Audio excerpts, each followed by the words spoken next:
kutaga fish. Kwanza niwaambie history ya taya. One day my mom anaona taya imempita na mtoto.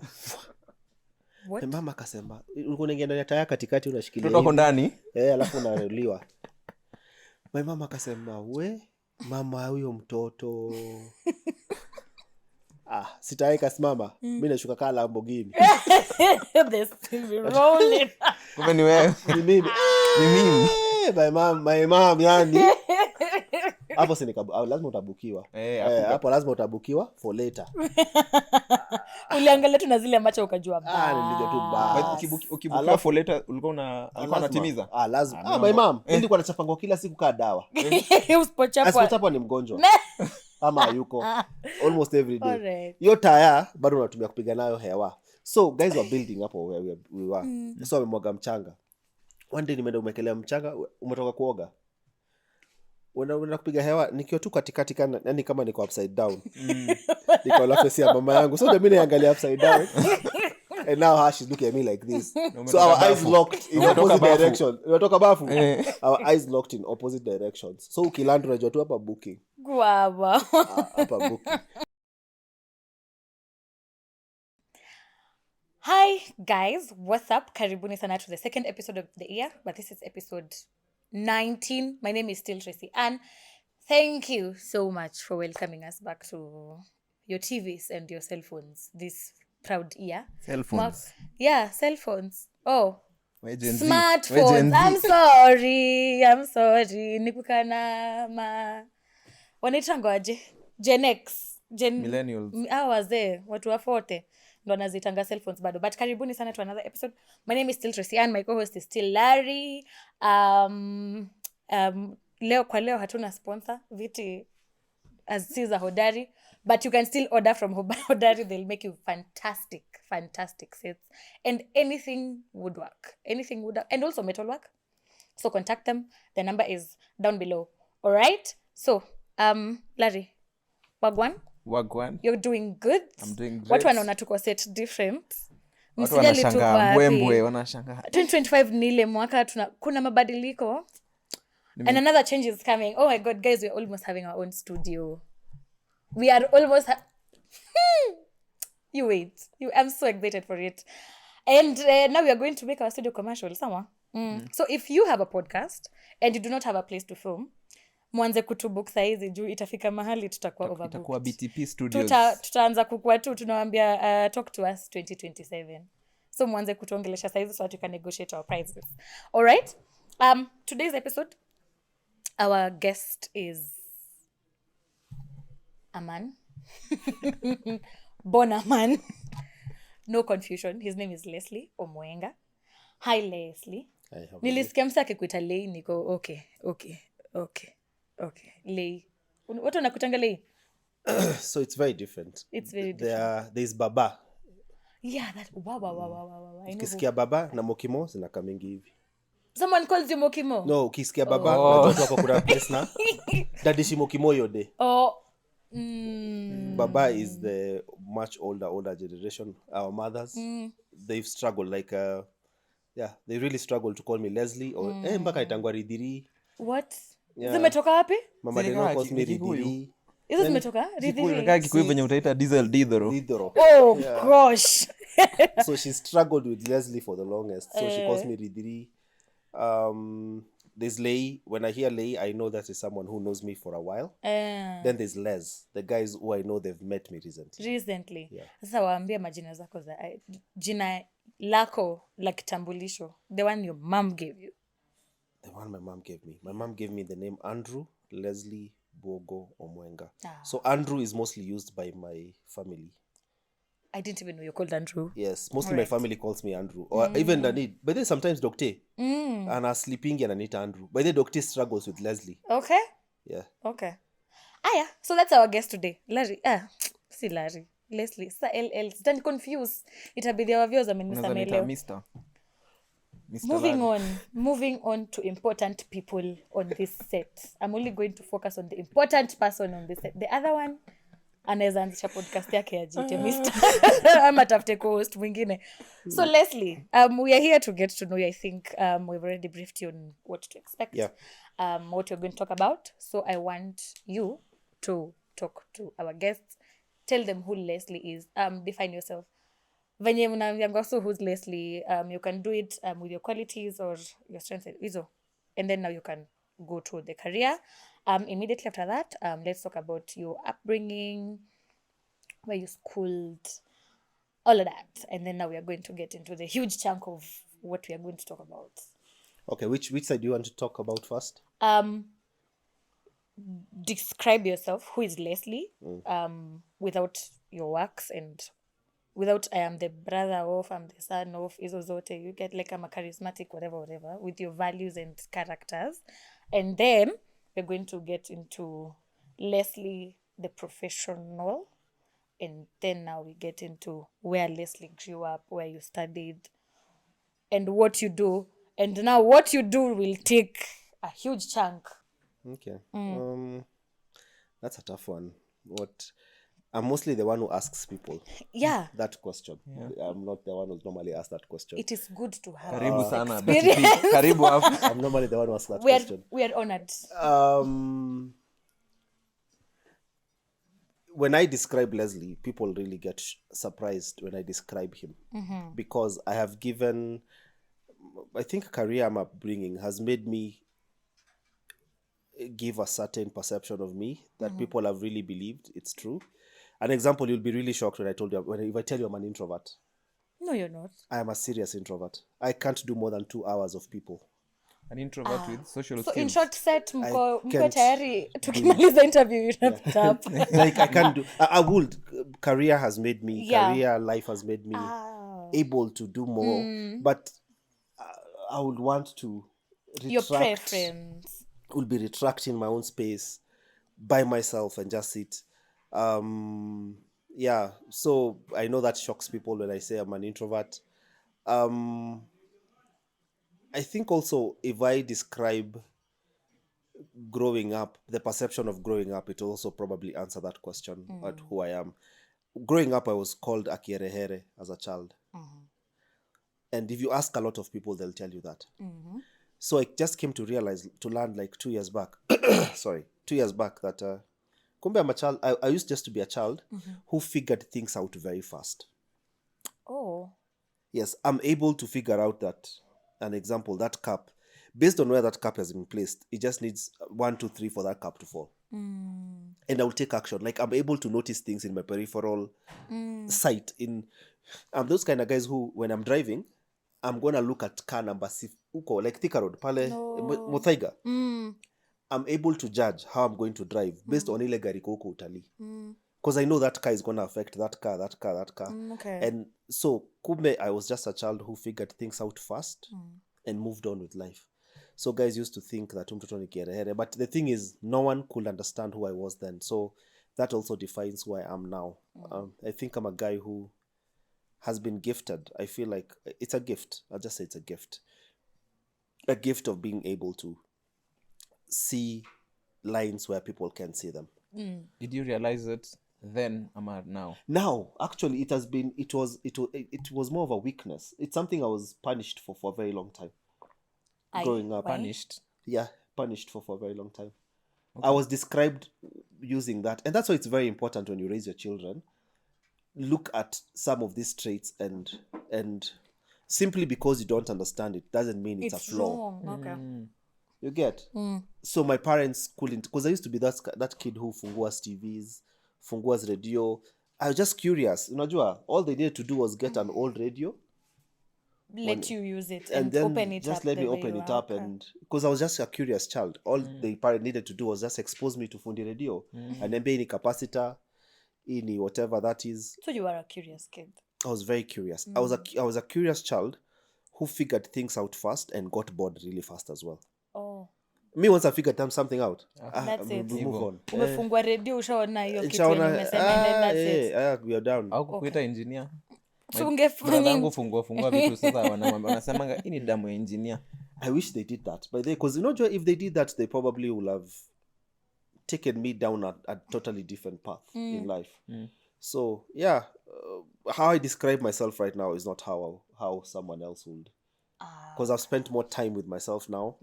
I've gone through the notions of understanding myself, and yeah, so I'm mostly an introvert, a guy who figures things out. I think I have a gift of figuring things out. I have a gift of existing in the gray area. Like I can exist. I'm that guy who can walk on the line. Unajua, it's a very thin line. I can walk on that line without going the other side. Wow. Okay. Yeah. Okay. So wase walikuwa nakuita baba na wase wanakuita Les wanajua watu wawili tofauti. So watu wa Les have a slight idea of what I'm talking about right now. But watu wa baba wanaona tu ni jaba ujamaa anasema. Jaba. Yeah. Okay. All right. And then now, what does Leslie do? So sorry. Sorry. What does Leslie do? I really don't know what I do. But I just know I'm a strategist. I'm a person who comes up with solutions. I don't have a specific... You see, again, when you ask someone what they do, and you put someone in a specific category, for example, Silas alikuwa pasi. Has he stopped being a pastor now that he's doing other things? No. Nope. No, he's still a pastor, right? And so the question is, who is a pastor? You get who is a pastor.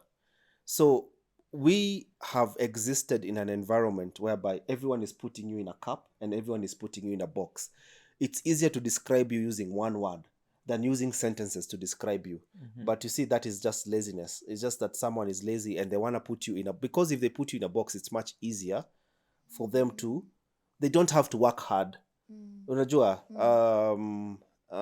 it's easier to just say a child is autistic. But they're not autistic, but they're gifted. True. They can do mathematics, they can do art and stuff like that. You get? So you're not going to describe them based on their ability to do the art. You're describing them based on their ability to cause trouble, which is the autistic side, sorry. You get? So that's one thing I try to shy away from, is I will not use one word to decide who I am. No, I will say what I do. You will decide who I will be. Whatever you do, that That's information is up to you. Information is up to you. Fully up to you. Yeah. All right. Because one of the things is you end up... This is how the world is. There's a circle, right? Yeah. And then this is the world. Like, for example, what they do is, if you're forcing this thing to get here, it's only the circle part of it that will get in. And then you scrap off the other sides. Uko nje. But you see, it means I'm still this, right? Yeah. So you're describing me in a way that works for you.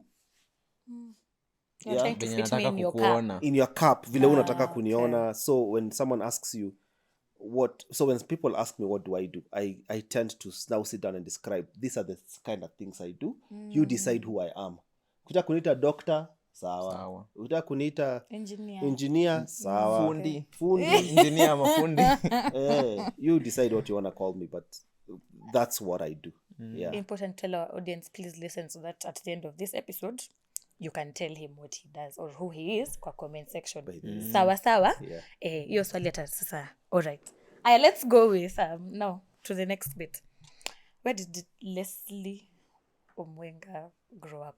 How was your childhood to adulthood? When I mean childhood ni ukianza shule hadi form 4. Hadi form 4 and then campus is another part. Wow, funny.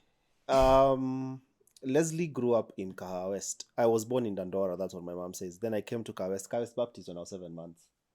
So I've known Kahawa West Baptist. I left when I was 24 because I went to Tanzania. I was there my whole life. I'd served there my whole life. My mom had served there. She was the choir mistress for the longest. Yeah, and also Bible study for the longest. Yeah. For example, we follow the master. Nilifanya nikiwa mdogo na master life because zilikuwa zinafanywa kwa hao yetu. So nasikiliza by option. Nasikiliza by proxy. Just zinafanywa kwa hao. Madhara kwa nafanya tuition. Kuna wale say they can't come on Sundays, ama Sundays in the morning they can't make it, and I must do whenever they were having class, ama they were doing catch up classes, so they used to come to our house. That's how I used to know. Follow the master life. Master life. Ile nani. So umefanya lessons mob sana za master life. Nimemaliza actually. Azin umezifanya mara mara life 1 kama mara 50. Kama mara 50 because alafu zile paper walikuwa nakata alafu ziko na memory verse. I don't know if they still do that. Do they still do that? Oh, they don't. They don't. So hizo memory verse nilikuwa nimezishika, wearing the full armor of God, breastplate of when the theology class sasa ukwe pasi. Yeah, we did it a lot. So grew up in Car West Baptist to be precise. So first of all, we used to live just behind Car West Baptist. So mimi nilikuwa nukanga fence. Ai, ndo inge church. Your mom was actually my nursery school teacher. So ask your mom has a totally different story of me. Yes, she does. My mom has a totally different story of me. And to the extent right now I still call her mom teacher. Like I can never, you see the way people tell her, people call her Susan. Her name can never come out of my mouth. Because growing up she was teacher. Yeah. So went to KBA, the same KBA you guys are going to right now. We were among the first students for KBA. Oh, pioneers. Yeah. And then I left and went to Kahawa Primary from class 1 to class 8. That time I was in A2 the whole time. I was in 1A2, 2A2, 3A2, 4A2, 5A2, 6A2. Siku hizi wanatumianga majina fancy. Hakuna kitu kayo. Si ilikuwa tu hizo. Alafu my teacher alikuwa I can actually tell you all my teachers. So the other thing I also grew up knowing, I have a photographic memory. I have memories when I was 2 years. So before I was 4, my brother was born when I was 4. Between me and my brother there's 4 years. Before that tulikuwa naishi Esto, house number 1. Esto, house number 1. Kwa Njoro. Hapo kwa Njoro. Njoro bado yuko? Amechange location.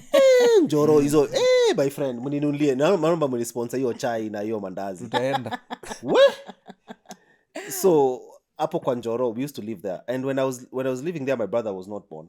And I was standing 3. And I have memories of that place. Actually when I went to Form 1, there's a lady who used to be our house help. And then I saw her. And then I told my cousin, I know that lady. My cousin was like, how do you know that lady? Then we got closer. Then the lady akasema, this child looked like Henry's child, now my dad. My cousin akamwambia, yes, he's Henry's child. Alafu akaniambia, wewe nilikuwa nakwambia I remember you. Wewe ulikuwa unaitwa baba? I was like, yes, and I remember you very well. When ulimwambia you remember him? Yeah, I remember her. And I was like, but I remember you, and I remember I used to be left with you for you to take care of me during the day because Mbocheto alikuwa amehepa or something. Because I remember I saw her and I was like, I know that lady. I was turning 3. I think I was actually, I don't even turn 3 yet. I think so. Because my brother was born my brother was born in November, I think 20th of November. And my birthday is on the 9th of December. And we moved to the other house. Because I remember moving to the other house. I remember seeing my mom pregnant with my bro. I remember seeing my mom going to deliver my bro. She was wearing a light blue dress with polka dots. 3 years unajua polka dots. 3 years No, now I know they're polka dots. Yes. But yes, the fact that you remember. Yes, I remember my dad wasn't home. By the way, I remember my dad wasn't home when my brother was being born. That's a story for another day. Another of his child was being born somewhere else. So that's another story for another day. Yeah, I remember my dad wasn't home. Yeah. I remember... so I have memories of this side of Kahawes. And I have memories of Juakali. Now when we moved to Jua, the opposite side. The opposite side I was 4. I was actually turning 4. I wasn't 4 yet. And I have memories. And I have memories of this other side. Wow. So wewe anko akikuja kwambia alikubeba utazamwambia uongo. I remember there's a time I was talking to my shosho and I told my shosho, there's a time you came, my shosho was so surprised. Me I've seen my shosho as a girl. I've seen my shosho as a grandmom. I've seen her as old and I've seen her right now very old. Like I remember those stages of my grandmom. That's impressive. That's a gift. That's a God-given gift. It is. But you see, then I didn't see it that way. Yeah. So even when I went to... So you see, if I have such level of memory, in the normal system that we had, I was a very stubborn child. Because no one could figure it out. I can't figure it out myself. Because I'm able to understand things in realms other people will not understand. Yeah. I'm able to see things in, because I have a certain type of memory someone else doesn't have. Okay. So when you speak about things, someone clearly feels either unadanganya. So I was being called a liar a lot. But it's because I just figured things out in a certain space that other guys had not figured them out. Okay. Yeah. So went to Kahawa Primary, class 1. I remember my first teacher was called Mrs. Mosiagi. And then my second teacher was Mrs. Ochieng. And then it was Mrs. What? Why she was a teacher from class 4. Why am I? Mama Jordan. Okay. Mama Jordan. uliwapata? No, mi nakumbuka tu Kotkash. Hata sijui kama ana exist. Kotkash. Anaitwa Kotkash au Makotkash? Sijui, I can't remember. Me, I don't have a photographic memory, so... She's called Mrs. who? Mrs. Jordan. Oh, I'll remember her name in the course. Yeah, then... Class 1 hadi class 8. No, she was my teacher from class 4. Class 1 ilikuanga Mrs. No, from class 3. She took us in class 3 all the way to class 7. Okay. She refused to let us go. Yeah. Okay. And then, yeah, like I remember my teachers. I remember Mrs. Ouda. She was always, her hand always used to be over. I know what her slaps used to slap. Yeah, so at normal childhood, so growing up, I can say we were poor. I won't say poor. We were just watu wa Kaa West. We were just watu wa hood. But at that time, because we were living next to Kware. You see church, where church is? After church, that car road on this side, on the left side. Kaa West Baptist. On the left. Bima Road now. Wait, see the church is over here. Like this. Where are you facing? Roundabout? No, we are facing the pulpit. Okay. Yeah. Sindio? That wall over there. After that wall, it was a slum. Oh, yeah. Yeah, hapo nyuma. No, not Kama. Kama is far. It was called Kware. Kama is far. And people used to now sell alcohol hapo. We've had this story. Not your story, but we've heard of Kaa West actually being somewhere near a bar. It was changa. It was like a normal, like the first language I spoke was Kikuyu. Yani after Kiswahili was Kikuyu. Because I remember there's a friend of ours called Getao. They were living opposite. Getao kaniambia nipatie tairi ni mitware. I wondered what is this. So I remember to date, lakini nikiambia Getao denies with his life. Deny. Deny with his life. And I'm like, that is the first interaction I had with him. Yeah. Nimitware. Patie tairi ni mitware. Then we shifted to where? We shifted to still in Kaa West. No, we're still there. Okay. We had not moved. We stayed in that house for a very long time. Yeah, then after Kahawa Primary, then I think we shifted. My parents separated, so we shifted. My dad went to Congo. My mom remained the same place. We just moved fences. Then we shifted further into Juakali.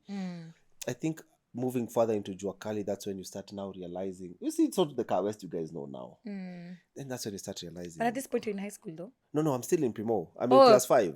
Class 5 turning class 6. Okay. So now we've moved from a house where it's self-contained. We have a toilet in the house. And now we are moving to a house. I don't know who had convinced my dad. I don't know who can convince my dad. Mi naitanga studio. Yes, that's a studio. Ours was a house, 2 bedrooms. And now we're moved to a house whereby we've just taken rooms and the toilet is outside, the toilet in Afungwa. It just to be a very strange experience for me. Then I don't know, any answered prayer is when now we moved again to a house that is self-contained, the toilet is inside. Apo Juakali, I met some new friends. I made new friends. But that was also, now thinking about it right now, that was the beginning of I can become very complacent. That was the beginning of now my disruption, God disrupting me, because Kaa West remember I've been in Kaa West, I've been in this side my whole life up to that point, around 9-10, and I know Njogona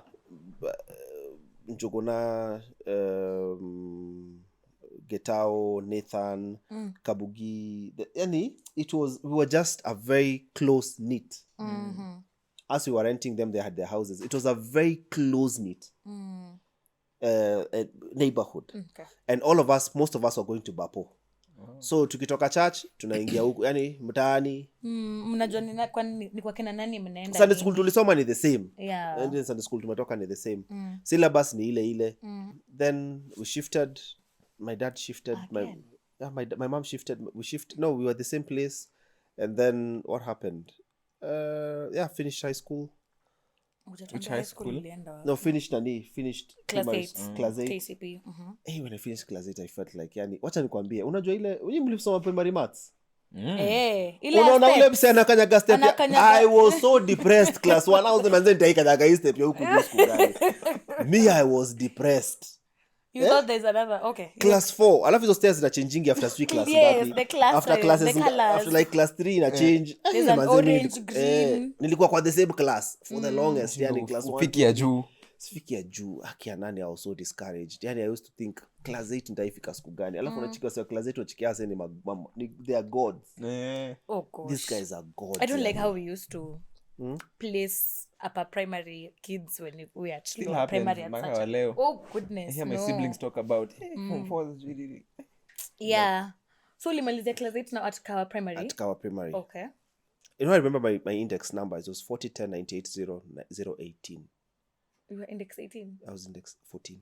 014. Yes. Oh, 014 ndo inaanza? No, nilikuwa 40 10 98 014. Oh, 14. Nimesikia 18. Yes, I was index 14. Okay. I remember very well even my index number. And then nimemaliza juzi na siku. Najua yangu ni 801. But we were 52 in our class. Story for another day. Mimi sikumbuki. Nakumbuka mwisho but not the whole thing. All right, and then now you finished class 8. Then I finished class 8. Sasa tunabangaiza mtaani. My parents don't have money to take me to high school. My mom is in and out of jobs. Nimeitwa Committee primary, Committee secondary. Hiyo ndo barua ilikam. Then my dad is like, no, hakuna shule kayo unaenda. So committee. Oh goodness. But now I need to explain to you guys. There's an element of explanation that you guys need to understand why my dad said committee no, which will come later. Okay. So I went to a school called Nyambaria High School. Nyambaria. The school that actually led 2 years back. I think a year back or 2 years back. When that this Machogu guy became CS the first year. That's first year. That's cool. That's the school I went to. Okay. Funny enough, that school was started by one of my grandparents. Yani, like it's like a grandfather or something. Alafu akapatiana back to the school. So you used to be in school na makazins zako. Yani niko shule imbogi. Kwanza prince ni anko yako. Yani imbogi ni makazins. Alafu mkifunga chuo bado mnaenda kwa makuzo. So my aunt alikuwa anaishi hapo nyuma. So mkifunga shule mnatoka mnaenda hapo. Mnapita hapo kwanza. Mnapita hapo mnaenda. Yani mimi nilikuwa natumia chakula kwa fence, natoka chakula kwa fence. So the funniest thing to actually consider is this.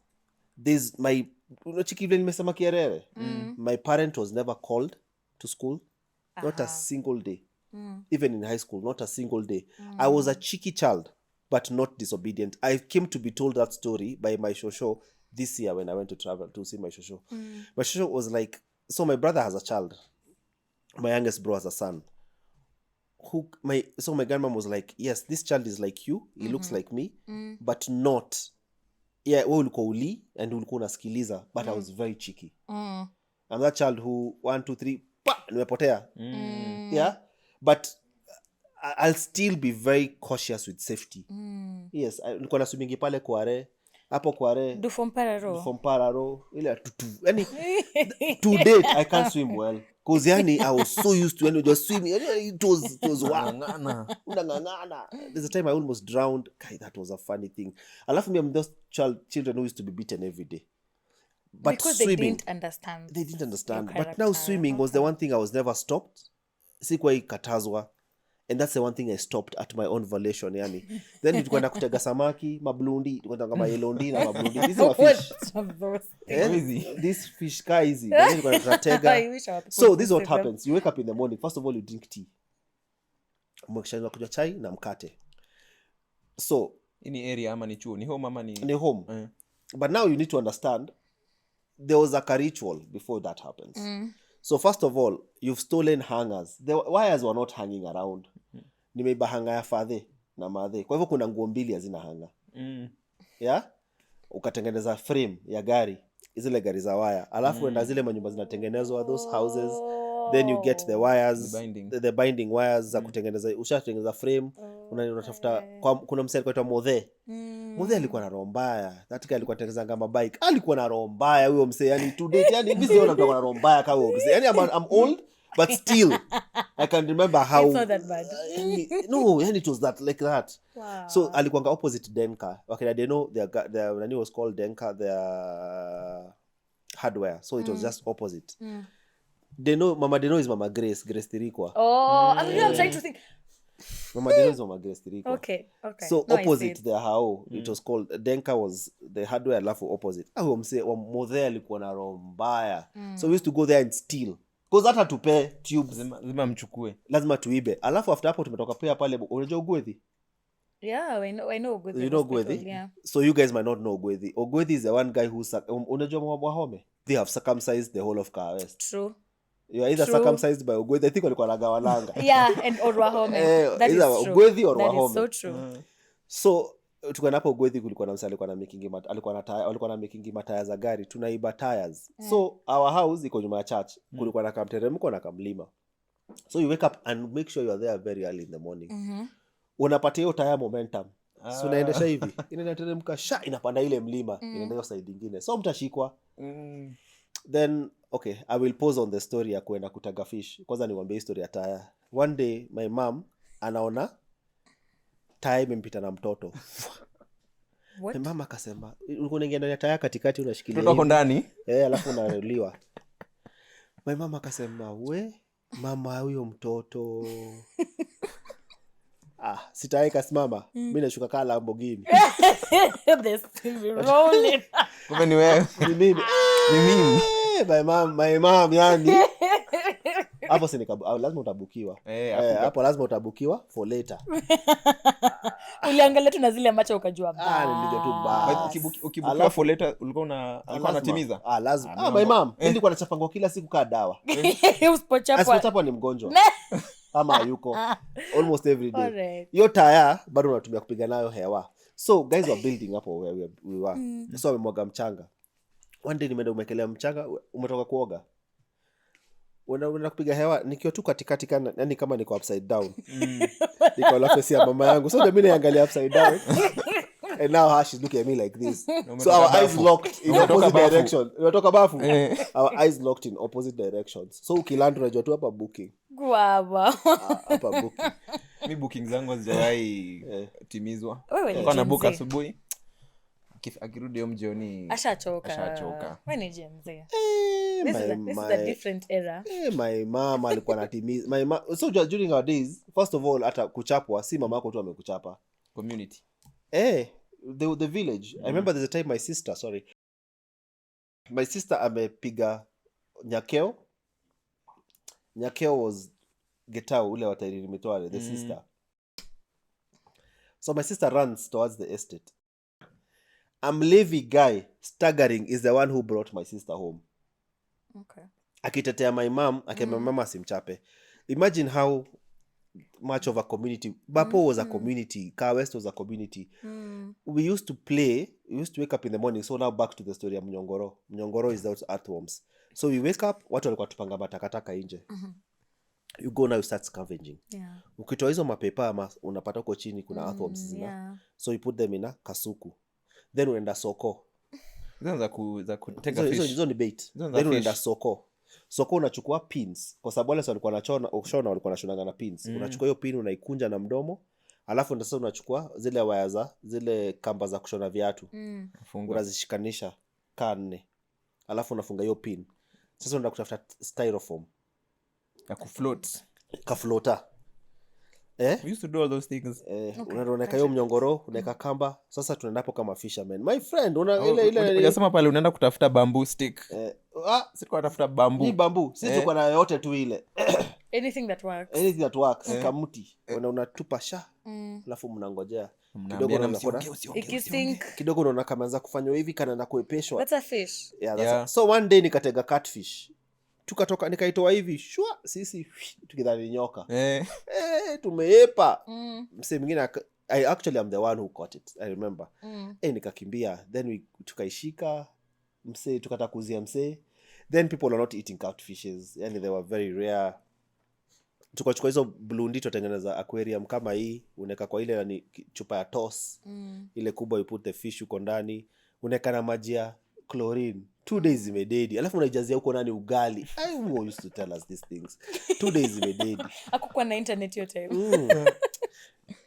But I'm also gracious that my parents allowed us to do that. And then I'd say that's a normal upbringing. Yep. If you wouldn't have done that,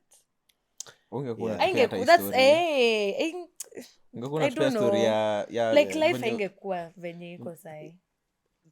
Later you will see how important that element of life comes and plays a role. Yeah, it very much is.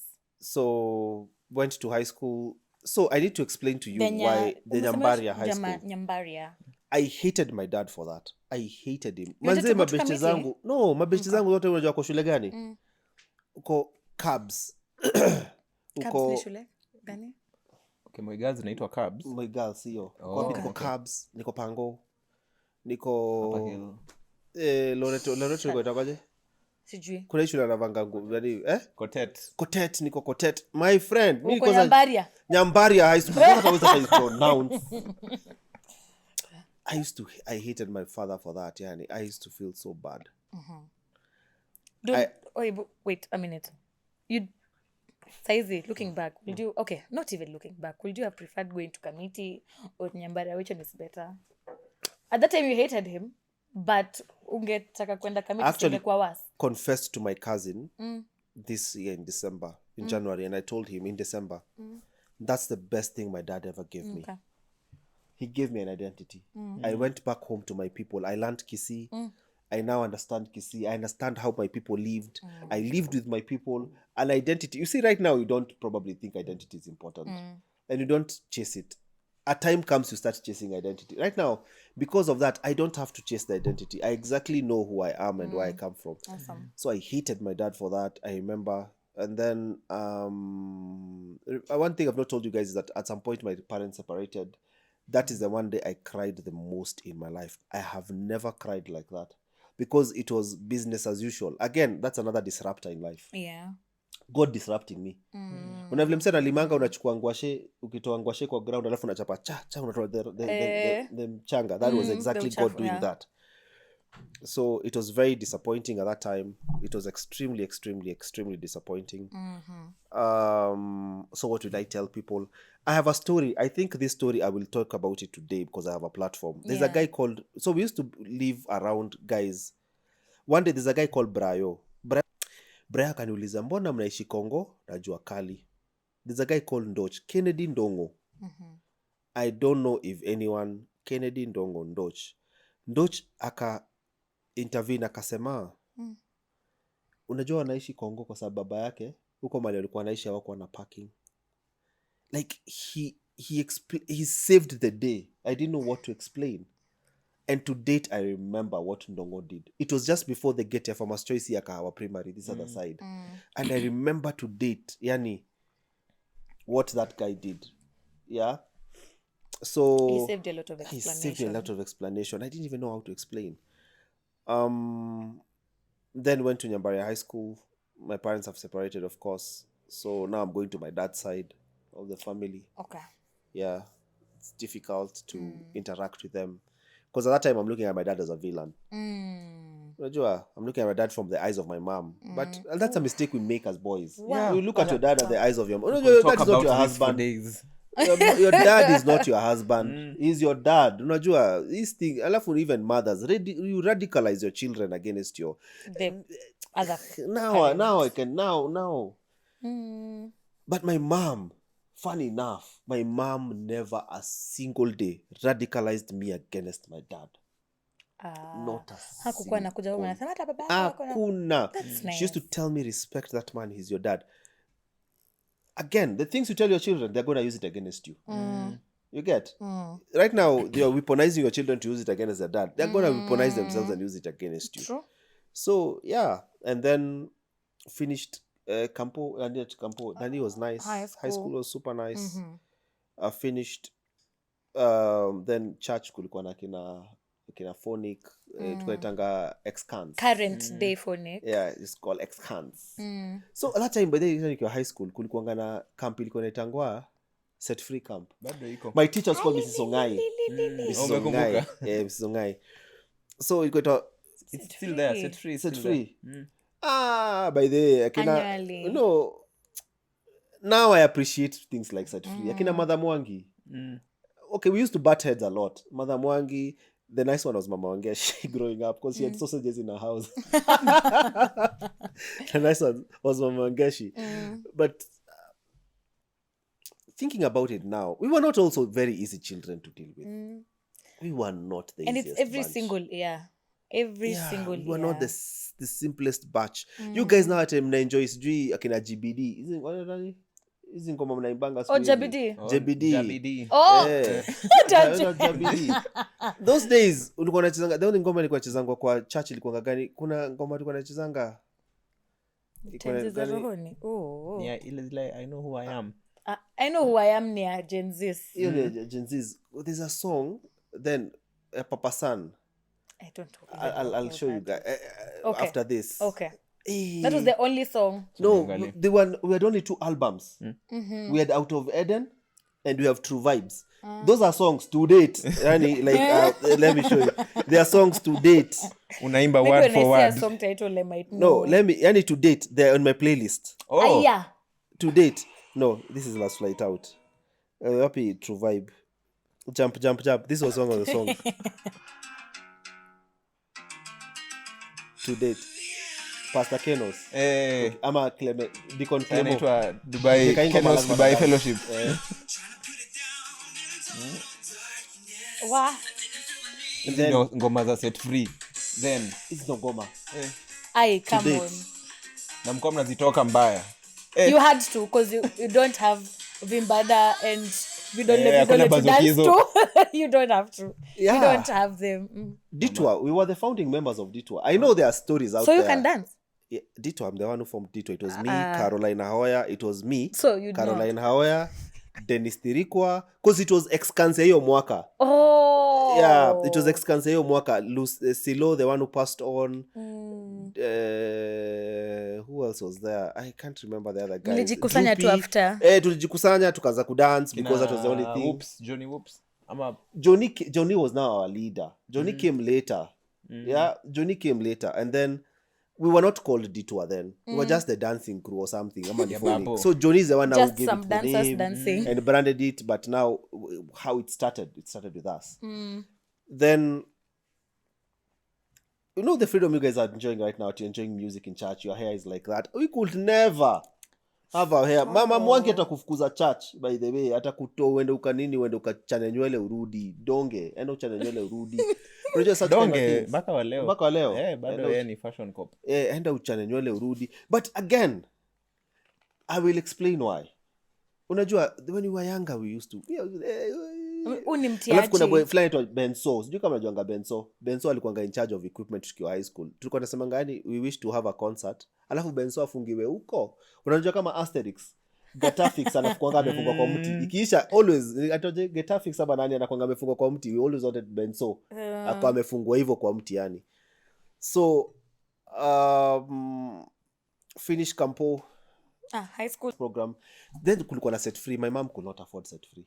So mimi nilikuwa nanga set free because nilikuwa nanga bure, nilikuwa nilipanga tu transport. Nilikuwa napatiangwa set free because I was an interesting child. I was not problematic. Alafu I was very interesting yani. So kina Kenos ananiambia twende. Nini nimesema?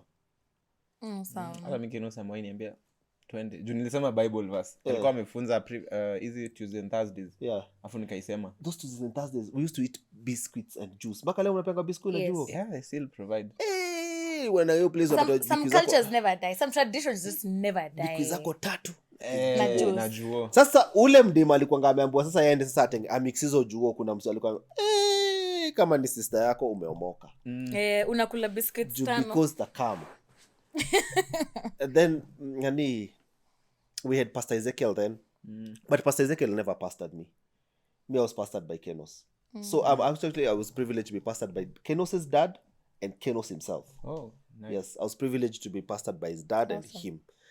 And the mom teaching me Sunday school. No, juu saa zingine watu kujitolea to serve. Na Joni, and you get the mom is teaching a Sunday school. Joni ndio dance. Joni ndio dance. Magia kwa worship team. Na Koi. Naitwa Koi. Foi was a baby. Yani watawaza tusiongelee story yake. Foi was a baby. Tusiongelee story yake kwanza. So but you see all that. And then finished high school. When did you join campus now? So I've not joined Campo. First of all, I've not even made it. I've passed, but I've not had the exact to get me to regular. And now I want to do high school. So that time, everyone has come home with A's. One is doing actuarial science. Your friend? My friends. The other one is doing law. The other one is doing pharmacy. Me, I had a gift. I used to draw in church. Pale CBN mbele kwa blackboard nilikuwa andikanga welcome to CBN service. With the chalk. With the chalk calligraphy. So my mom, I think too, because that's what she could afford. Akanilipia Shangtao. What? Shangtao. What's that? It's an animation school in Tao. Oh, okay. So nikaenda, I used to take the train because it was 20 bob, 30 bob I think. I used to be given 100. So that was 30 bob fare going, 30 bob fare coming. Alafu nilikuwa nachora 40 bob kaya lunch nani. But now lazima usave, lazima ufanye vitu kaa hizo. So yeah, I remember it was not, Shangtao was not the answer. Like I still was asking why. I need to set ground on to understand what I do now. Yeah. I used to ask a lot of why. Why are you teaching me animation in bits and pieces? I want to understand some, how does this work? How does this work? Utaki short course. Staki short course. Then I happened to actually be good at what I did to the extent the dean, he's called Wallace. I used to now edit. It's not a Kenyan school though. It is. It is. Yeah. Alikuwa ananipatia me by the way kina Abbas. If you look at Abbas, Nazizi. Abbas Kubaf. I was like Abbas. Mina like Chapa remix. I shot that. Kuna zingine yani like they invited me to go do those things. But how now, did you know these people? How did you even encounter them? No, I was good in school and they're coming to shoot in school. Oh, your school was known for that? Yes. Okay. We were the only ones with a green screen. So guys used to come and shoot. Right. No saizi ati kuna green screen kitamba. Abbas's video is a lot of green screen. Yes, All Mina like of Chapa it is actually green screen. Like okay, Yes, makes sense. I was part of the people who were shooting Mina like Chapa. There's another one Abbas alikuwa amefanya, I think walitoa kwa online. I've tried to look for it. Imetolewa with the lady that he had married. I know that song. There's another one, G-Con. Mimi naitangwa G-Con. I remember that song to date. Yani nimuichezanga inafika time naitafuta naicheza. But what made me stop and leave that life was because I started being, based on the values that I had at that time, I started being exposed to the wrong things. The alcohol, the nudity, the sex, and I was like, I don't think this is what I want. And so I started walking back. But now remember, I'm in Changtao, then my dad is unwell for 1 year. And then there was a reason. My dad being unwell for 1 year, that was one, God used that moment for me to get close to my dad. Remember, I'd really resented that man. I'd resented that guy. You were Nyambari, huh? He left my mom. Unajua, I judged him like a husband. Unajua, I did all the wrong things. All the wrong things. Unajua? Yeah.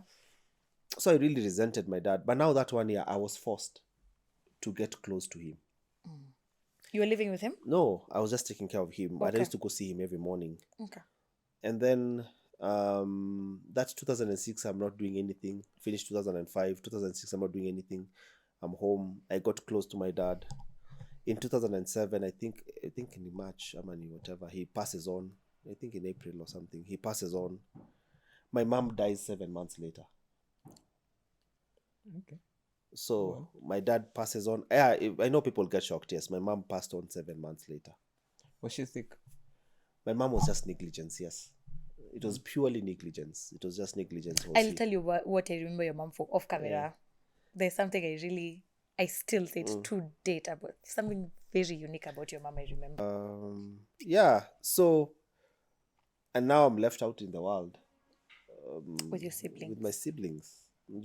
I have an elder sister. So when my dad died, we have found out we had another sister.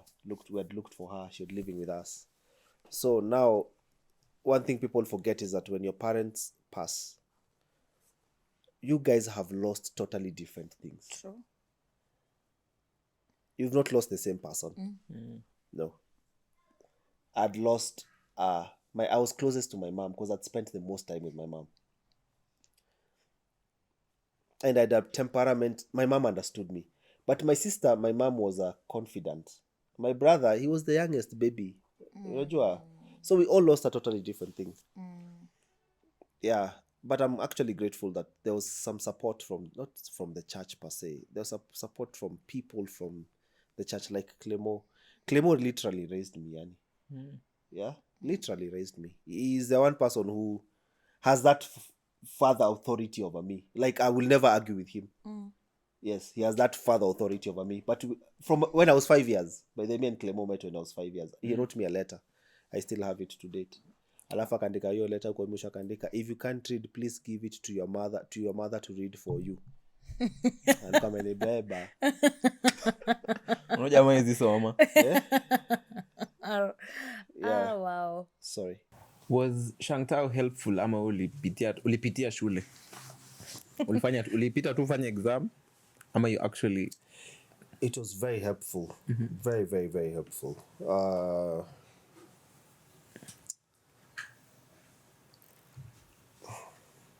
It wasn't what I expected, but it was way better than what was out there in the world. At that time, again, when I was doing animations, guys were doing print. No one was doing animations. And I need to explain to you guys how my dad used to describe us. That time, my sister is in Makerere doing human resource. My brother is in Musingu High School, one of the biggest schools in Western. So my dad used to be so proud. I can explain what we do. Sorry. My daughter here is in Makerere. She performed very well. She's doing human resource. My son here, now my brother, is in Musingu. He's in Form 1. He's going to Form 2. We are choranga cartoon. Send me my son here. Back to my son and my daughter. I so wish my parents would have been alive right now to actually see what I ended up becoming.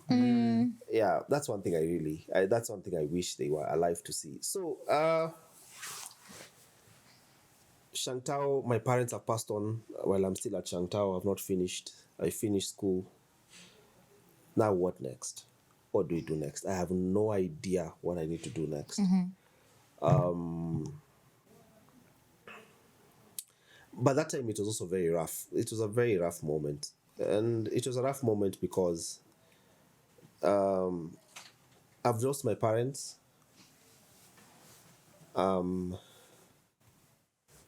Remember, I'm still doing something that is not very popular.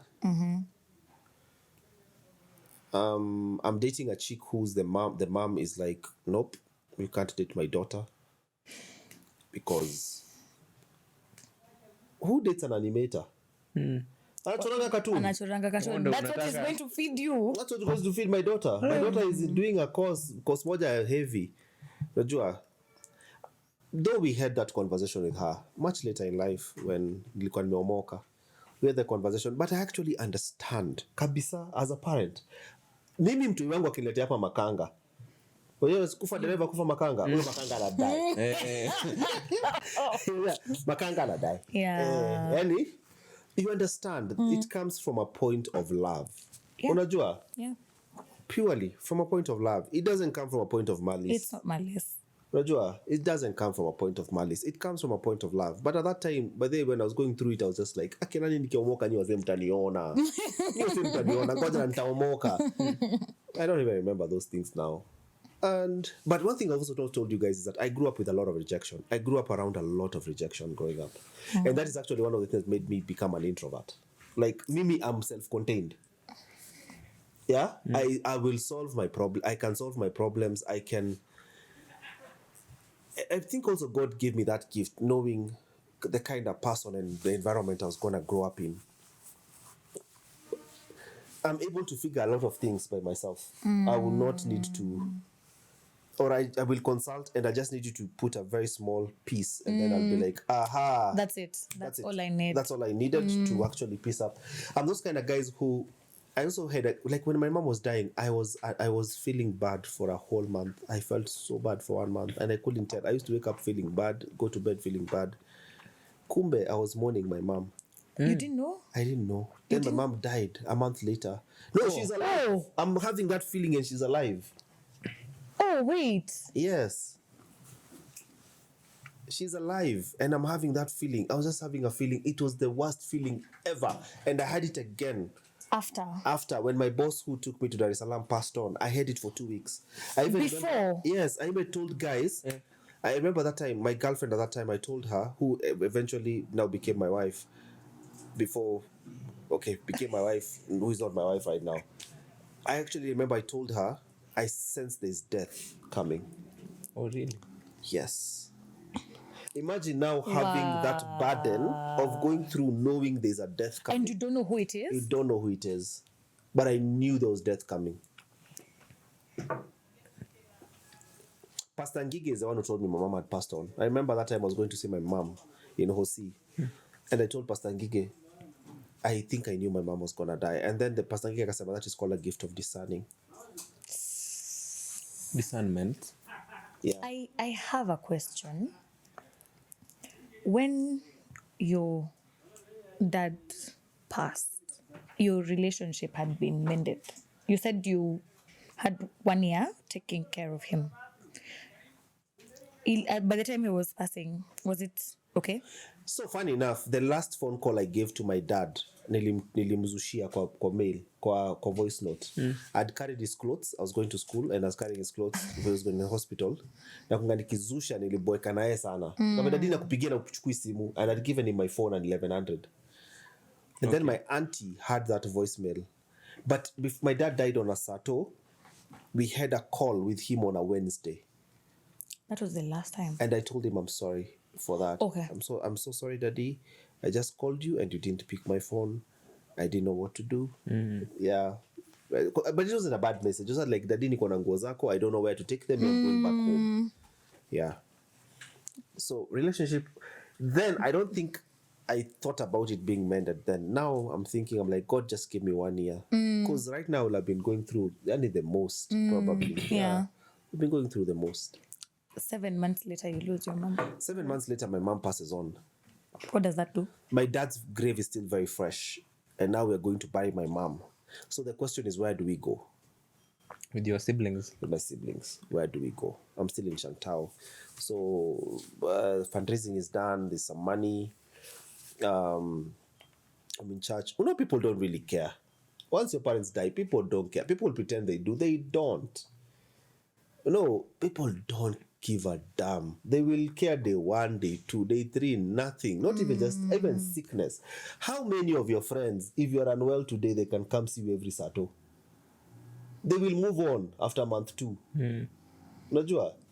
I think for me that was also a very big lesson in learning how my mama dedicated her life to the church and how the church treated the whole scenario. I'm just like, now, looking at it now. But again, you also realize, even the church still building, the church they were saying, now I say they're going through the most. They're also losing their moms. Yeah. They're also losing their brothers. They're also losing their sisters. There is all that. There's life moving on. There's life moving on. Everyone moves on but you guys. So yeah, then Shantao, get out. Shantao, finish Shantao, higher diploma. Then Clemo finds me a job. Now I need to tell you the story of that job. So this is the beginning. Okay, your career began with Akina Abbas and what? No, it has not started. Not yet. Not yet. All right. Now it's starting. Now I've finished my course. I'm home. My stipend, I was being given a stipend. I'm being told it's gonna be the end of it. It's gonna end. So I need to find a job. So I go looking for a job. Clemo hooks me up with a few agencies. I go, the first agency, there's a guy I went to see, nikampatia portfolio yangu. Niko mefanya portfolio noma, nitawashow. Ilikuwa noma. Akaangalia akaniambia, this is not, kumbuka that time animation is not. It's not the thing. It's not the thing. Akaniambia, this is not, motion graphics, animations was not the thing. Akaangalia akaniambia, you guys, this is not Bambi. Endo jiso to come. Endo if you come. Then Clemo sent me to another guy. Anaitwa Charles Mwangi. I owe my career to Charles Mwangi and Clement Miano. Okay. Clemo gave me chances. Numerous chances. Nilikuwa nafanyanga posters na Aribu ananiambia nifanye hizo the next one. Nafanya posters na spoiler ananipatia the next ones. Numerous chances. And then he hooks me up with a job. That time nilikuwa napata job GBS. GBS the channel. Okay. Nikienda GBS, I'm the most learned person hapo. Kwanza hapo kujifunza hapo. I stayed there for a week. Okay.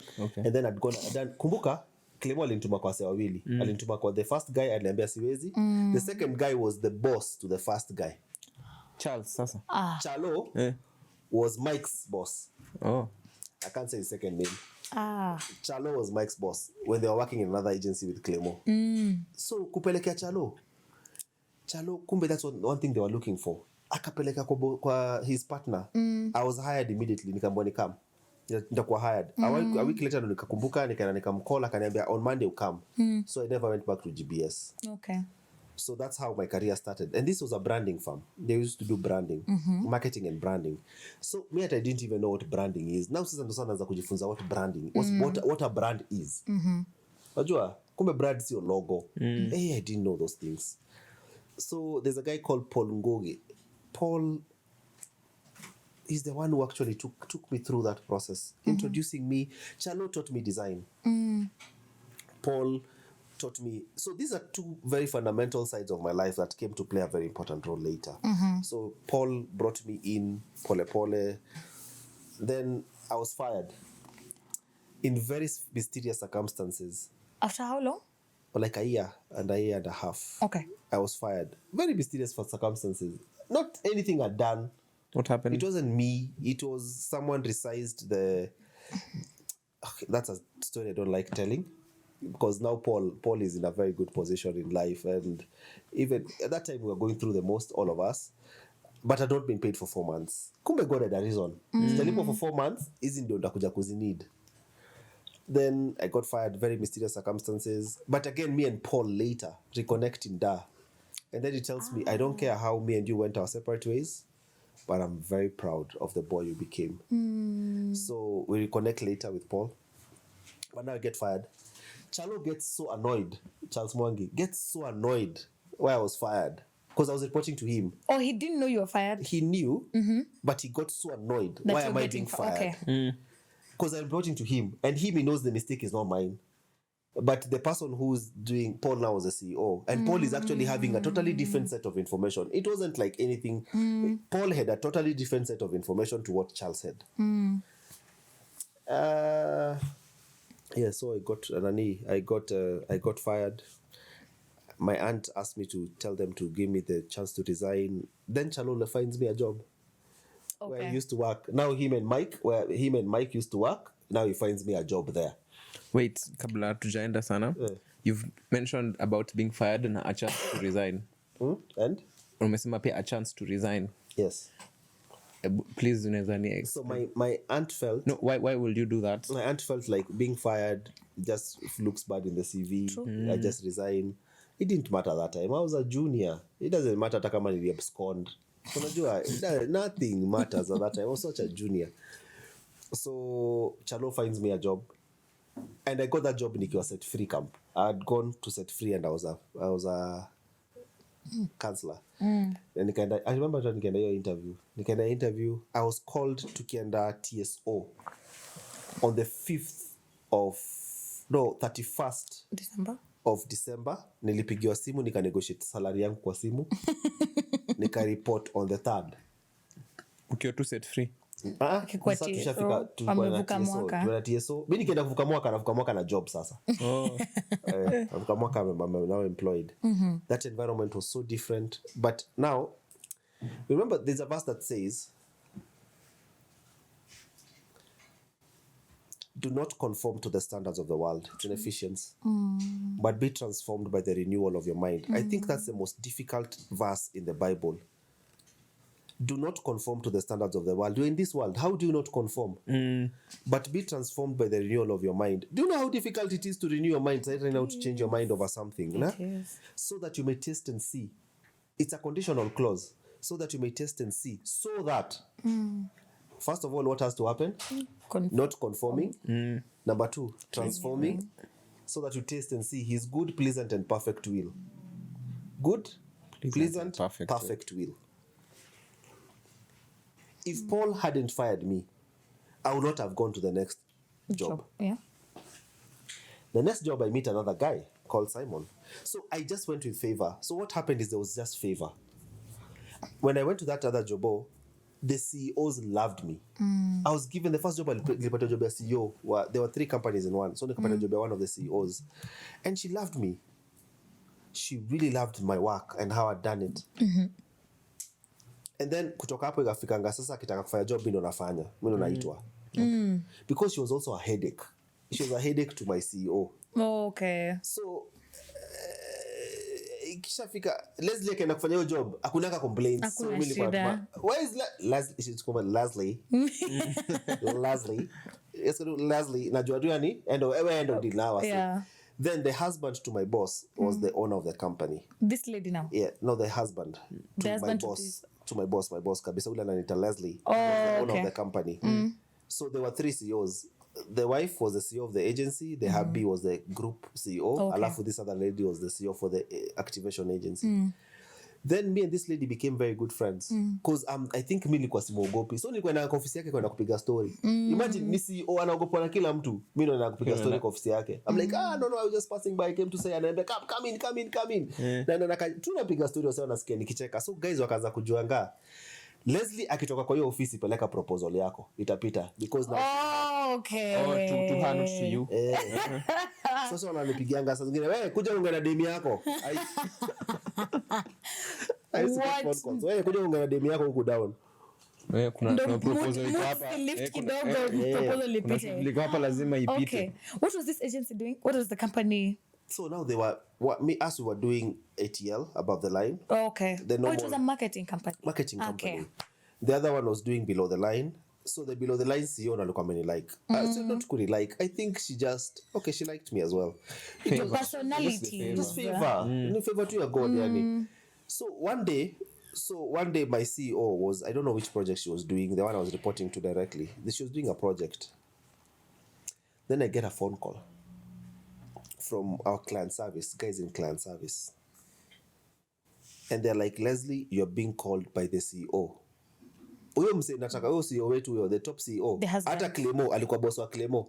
Even Clemo fears him. Today, if you say his name, both of us will freeze for a moment. He was that senior of a guy. Yeah. So ati natafutwa wase wamepanic in the whole company. So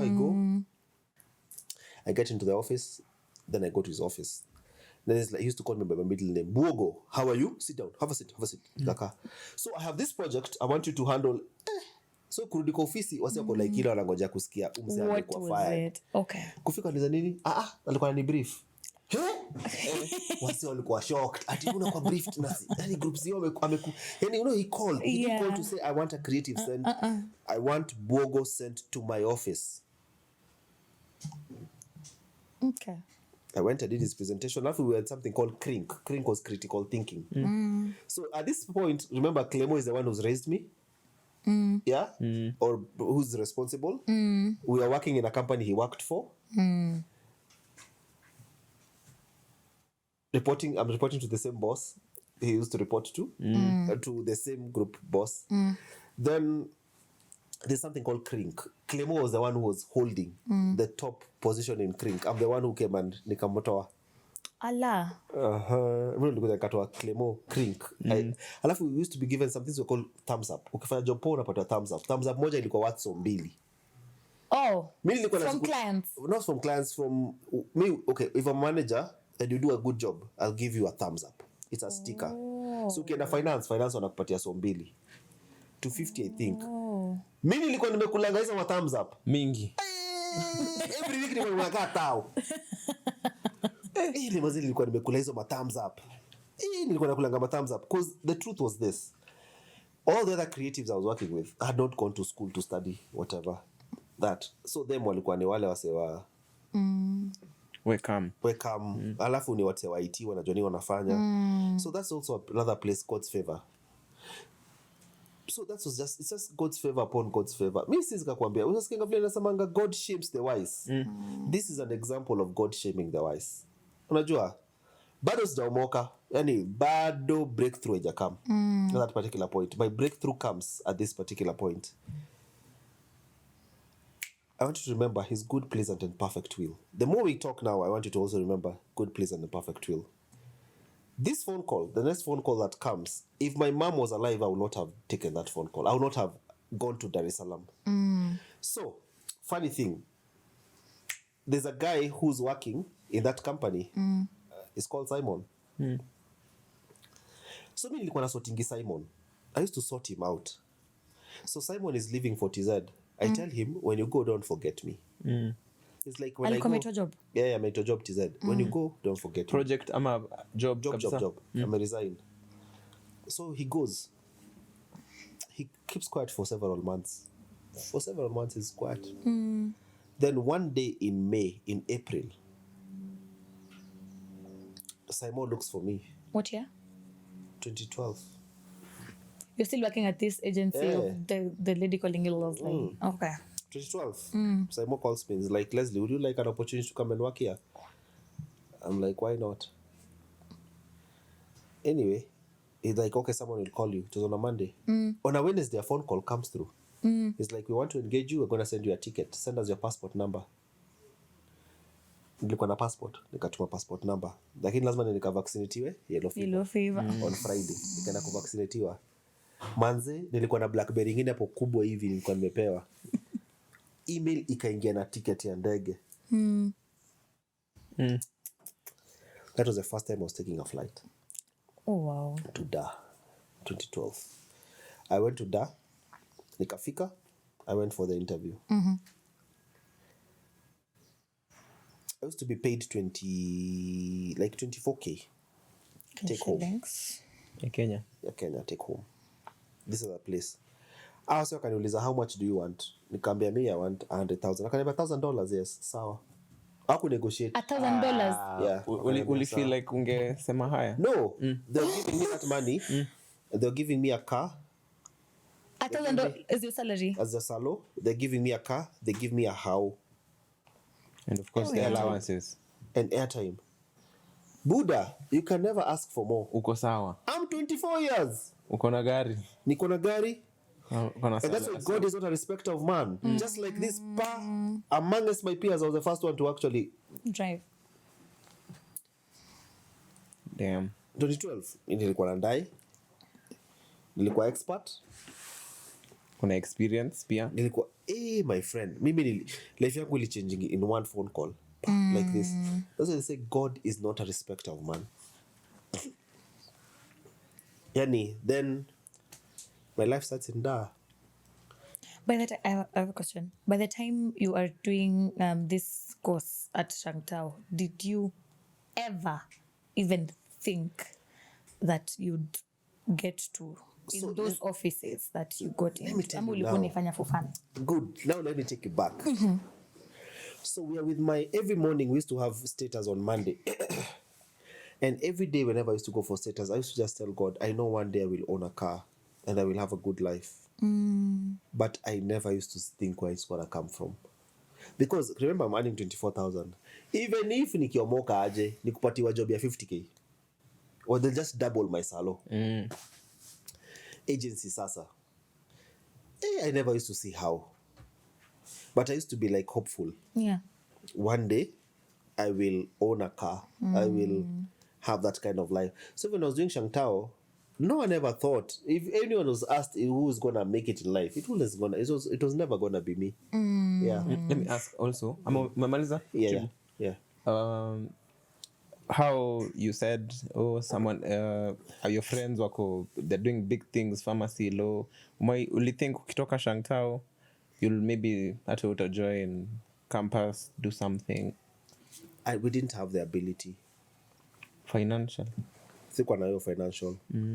But again, his good, pleasant and perfect will. True. Yeah. I will tell you how his good, pleasant and perfect will comes up.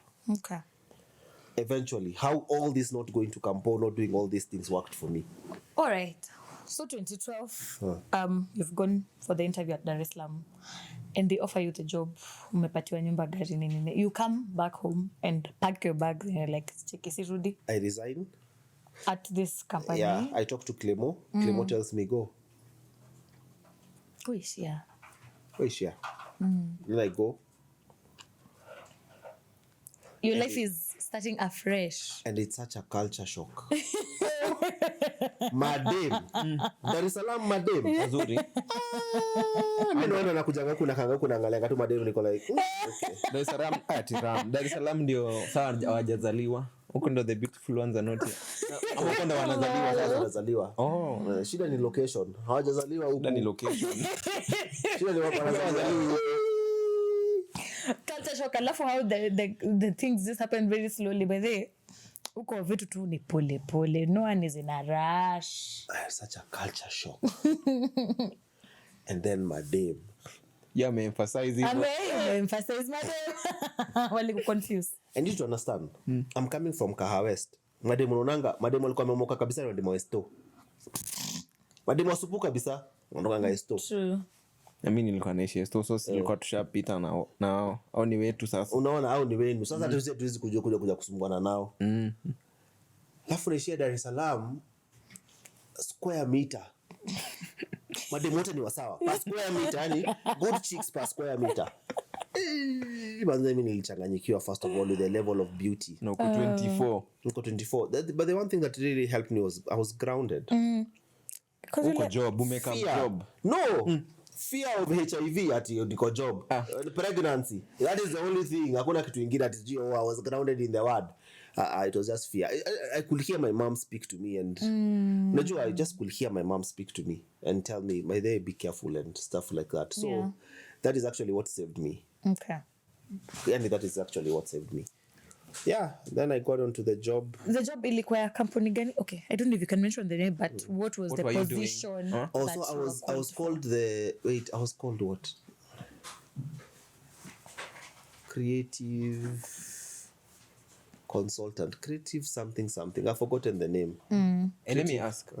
Your creative, the name, you need entry level, na unapewa $1,000. Okay. So I wasn't entry level inside. Inside I'm mdosi. End of expert. Ndo kusema. Nice. Yeah? So if my parents were alive, I would never have gone to Dar es Salaam. Why? You know, there's first of all, the other thing I need to tell you is that there's something called Ukahawa West. Ukahawa West, first of all, is a spirit. Kuna Ukahawa West. Nika Super Metro. Ika Super Metro. Maybe when is again. Unajua Super Metro? Oh, okay. Hata kuwe kunanyesha aje. Thunderstorm. Tutapanga line. Hailstones. Tutapanga hiyo line. Super Metro zinakamba West, eh? Zilifika.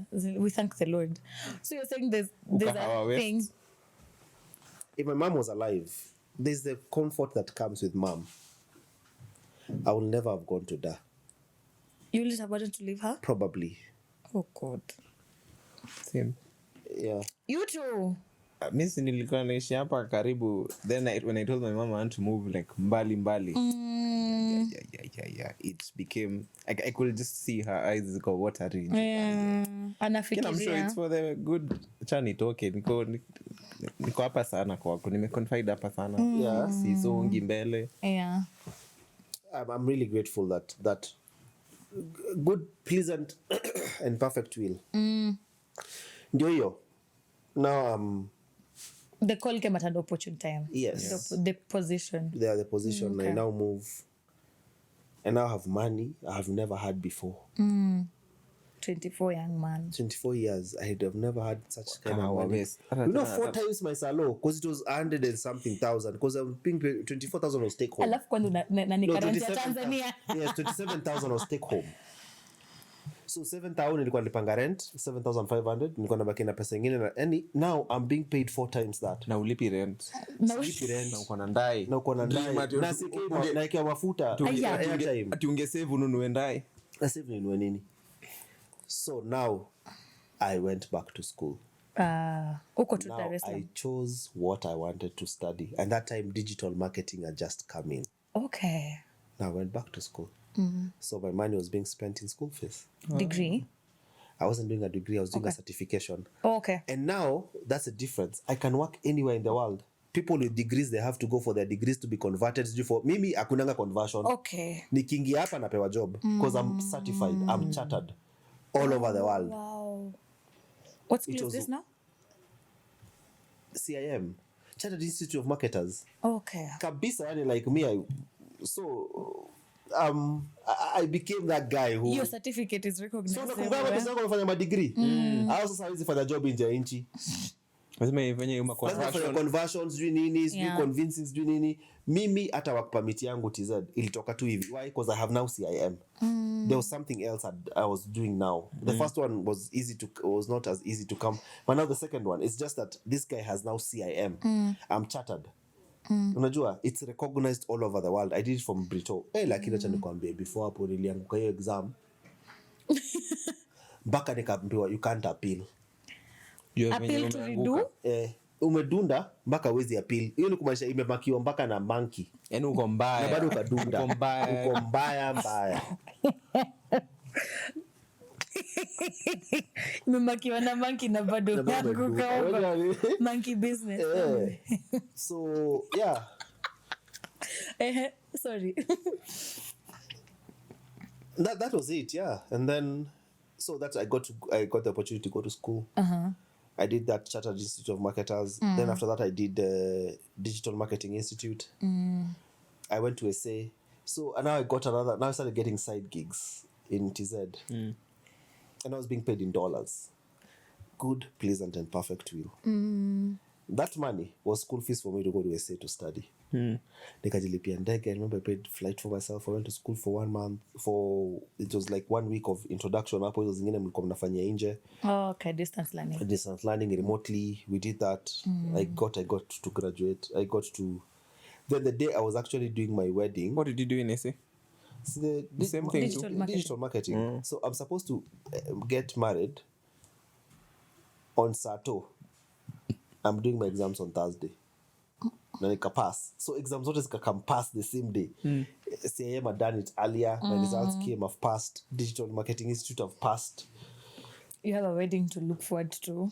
Alafu wedding yangu kwanza niliingia kama mgeni. Hata mimi nilikuwa na vitu for the first time kama kila mtu mwingine. Haya. Kuliko because I was busy preparing for an exam. Yeah. So yeah, and that's how my life started. Like, yeah. I have a question. As you're still at this company, I'm assuming each period between 2012 and the wedding is a couple of years, right? 2016. So that's 4 years. Yes. Managed to raise up the ranks? I'd already was there. So, again. So now my company, the company I run right now, should have been a department in the company I was working for. Okay. Remember I told you about visionary? Seeing things before they are nani? I saw something. And I went and told them, unajua ni aje? Wacha to change our offering from this to this. And I was promoted. Kuna boys fulani hapo akaenda nani kabisa akasema kuna kitu kama hiyo boys haizi kuwa promoted akakataa. We became friends later. Sina go by naye. Even now he runs a very successful company and I actually am the one who did the identity for him and I did it for free. Yeah, and I've not risen up the ranks yet at that particular point. However, pia mimi siko down. Remember nilikamka niko juu sana. So now I had access to the CEO. I had access to everyone that I wanted to have access to. Yeah, and so that's exactly what happened up to that point. I've not risen up the ranks. Yeah. Okay. 2016, the wedding. Another new life. This girl, you met her? Uniolewa wa Kenya? No. Okay. I've met Wakenya tulishamalizana. Ushapata wapoa sasa. Nishamalizana. Ushapata kwenye wamezaliwa. So now 2016 you get married. You marry, sorry. I marry. Yeah, you marry.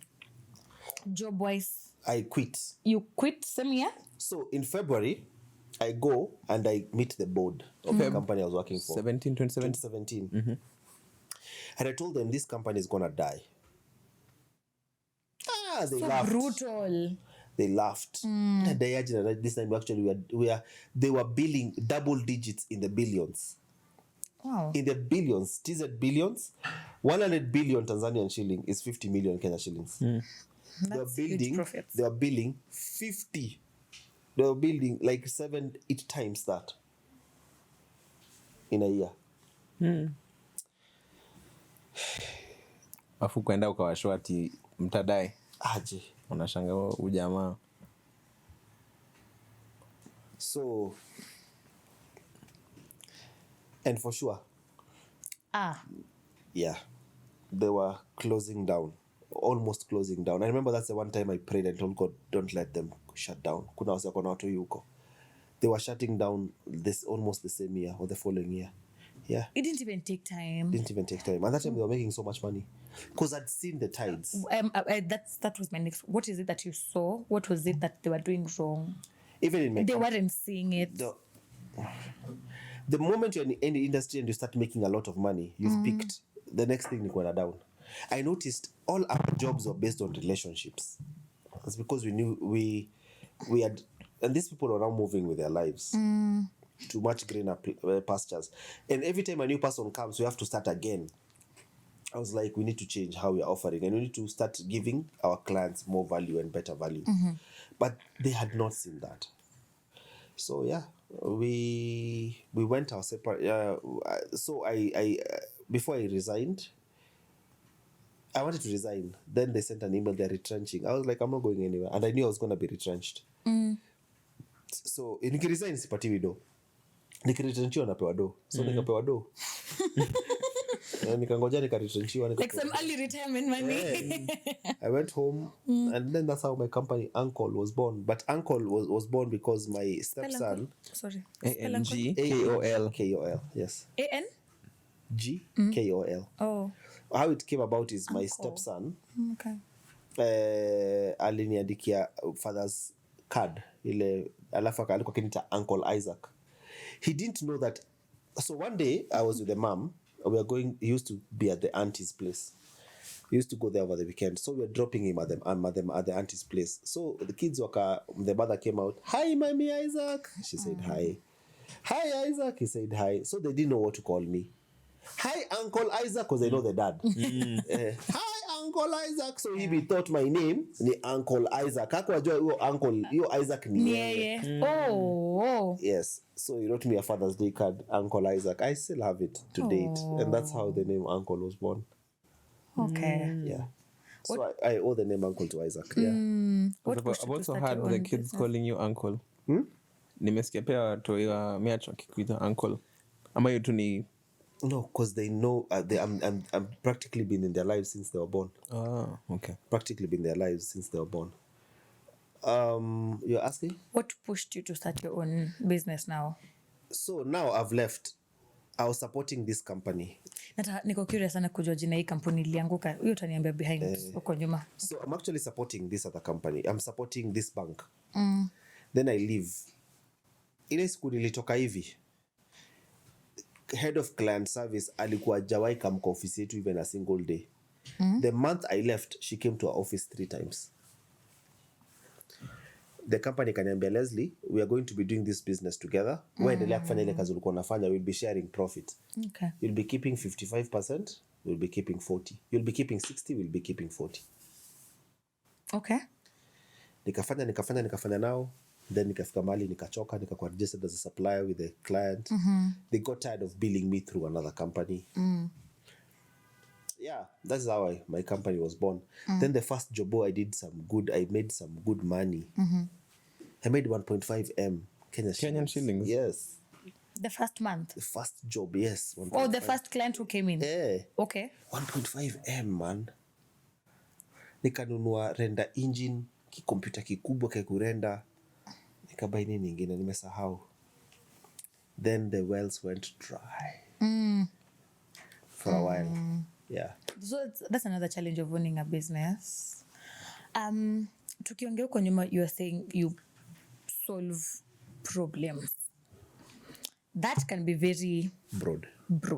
Yeah. Very broad. In the business or in your clients, you say that you have an eye for foreshadowing some problems. Unadilingi nazo aje? Ama is there like a vaccine to prevent this disease from rotting the business? Ama how do you start problem solving these things?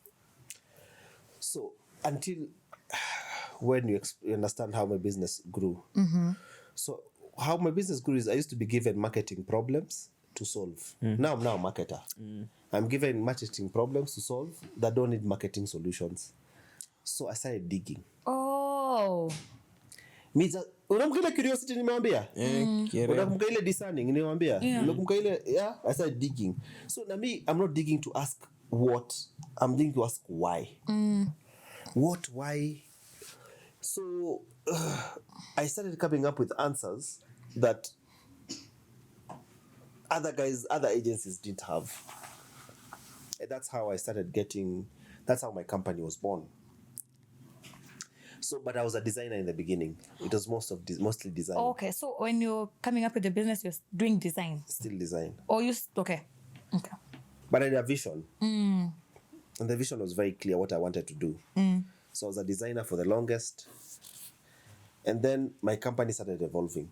People are coming more for strategy than design. Okay. Strategy than design. And then I incorporated videography, cinematography. Yeah. So people were coming to me as well for that. And that's how I found myself. Or starting a company. Yeah. And then now trying to solve the problems they are coming. So the problem came later, after COVID. I started asking myself, what is this thing that I have that kumbuka, I'm going through COVID, I'm just going through a divorce. Oh wait. 2019. Now my marriage is going to the dogs. I know many people want to hear this story about my marriage. We are not going to become that podcast that tunarusha drama kwa watu. Wakitaka kukuuliza kwa nini wakutafute. Yeah, we are not that podcast. Hata tuko hapo. Yeah, we are not that podcast. We are not about the drama. News flash, sorry. Yeah. So yeah, it's going. It's so COVID comes and I'm alone. And now I start thinking, what do I want? People are demanding different things from the business. So I started giving the business what it needed. Before long, but even my story is still being written till today. It's still being written today. Okay. So I found myself now getting into spaces whereby God now put me into those spaces. Whereby now, but also remember, before God put me there, my maturity had not gotten there. Usiwahi danganywa na msee. Unaweza kuwa uko na akili ya kufanya vitu, una intelligence, but maturity, kuna kitu muhimu. Maturity will maintain you in very many places. Mimi sikuwa na hiyo maturity ya kuni maintain kukaa in a space whereby I am now wase wakubwa. Sorry. Now, actually, I can tell you for free, that maturity has come last year. Actually, this year, in the beginning of this year. 2025. 2024. Okay. Is when now I'd gone through the full transformation, whereby I can now sit down. There's that element of an emotional intelligence. But again, before that, I went for therapy. When my marriage was going to the dogs, I went for therapy. And my therapist noted something. That's how now I'm telling you what was diagnosed about me. My therapist noticed every time I go and book an hour, she gives me 3 hours. She used to tell me, Leslie, you have analogies. So remember me, I'm now at 20. I'm at 30. I've just turned 30. I'm 30, like 1, 2. I'm 32. I think 32. I'm going to the therapist office. Nikitoka nakutana mabuda wa 40 na 60. Ananiambia, mabuda wana go through the same thing you're going through, but now much older. Then she used to use my analogies to explain some concepts to other people. That's why I left the first time I went into her office. Why did I go to a therapist office? Because people were not understanding me. Remember again, I'm not being understood huku nje. As a kid. As a child, growing up. So I'm telling the therapist, me, I don't want you to write. I want us to talk. I want us to talk. Then she starts hearing, then she was like, Leslie, you have such a high EQ. You can actually, have a high EQ and you're intelligent. If you want to become a psychopath, you can become a psychopath. because psychopaths have very high EQ and intelligence. By the way, you see the way they say die to Christ every day. I mean, I die to Christ every day. And I wake up in the morning and tell myself, I don't want to, but then I can be a villain. If I want to be a villain today, I can destroy people very fast. I have the patience. I have the patience to tell you, I told you so in 15 years. You're just waiting for that moment. Yeah. I had to now let go of that. I had to outgrow it. I had to unlearn all that and just be a person who's like, no, I'm not gonna. I had to actually wake up every day and choose. I love. Remember, I told you in my postgrad, I did AI. Yeah. Now imagine the kind of weapon I was or I can be if I chose to do things the way. The one thing that also I came to realize later is that I get to learn psychology. For my point is I have it's like a gift, psychology. I can read the room very fast. Me and those kind of guys who come in like this and tell you, I'll go to a restaurant, I can tell you exactly what is happening, almost exactly what is happening. Okay. Ule ni klande, ule ni nani, those guys are having this problem, there's a problem here, there's a problem here. Look at those two people, I can tell those.